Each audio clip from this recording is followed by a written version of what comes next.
আর আমাদের দেশের মুসলমানদের অবস্থা কত নিম্ন পর্যায়ের, যে জওহরলাল নেহেরু কংগ্রেসের নেতা, ভারত স্বাধীনতা আন্দোলনের নেতা, ইন্দিরা গান্ধীর পিতা জওহরলাল নেহেরু বলতেছে, যখন আজাদি স্বাধীনতা আন্দোলনের সময় মুসলমানেরা বলতেছে আমাদের আলাদা দেশ চাই পাকিস্তান, তখন জওহরলাল নেহেরু বলতেছে তোমার আলাদা দেশ দিয়ে কি করবা, আমি তো ভারতের হিন্দু মুসলমানের মধ্যে কোনো পার্থক্য দেখি না।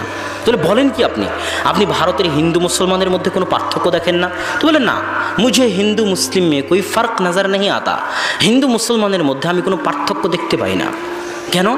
তো বলে হিন্দুরা মাটির উপর মূর্তি বানিয়ে পূজা করে, আর মুসলমানেরা মাটির নিচে শুয়ে থাকা বাবার পূজা করে। তো একজনের পূজা করার বস্তু মাটির উপরে, আর একজনের পূজা করার বস্তু মাটির নিচে, একজনেরটার নাম মা আর আরেকজনেরটার নাম বাবা, এতটুকুই পার্থক্য। এর বাইরে তো আমি মুসলমানদের আর হিন্দুদের মধ্যে কোনো পার্থক্য দেখতে পাই না। আর এটা বাস্তবতা।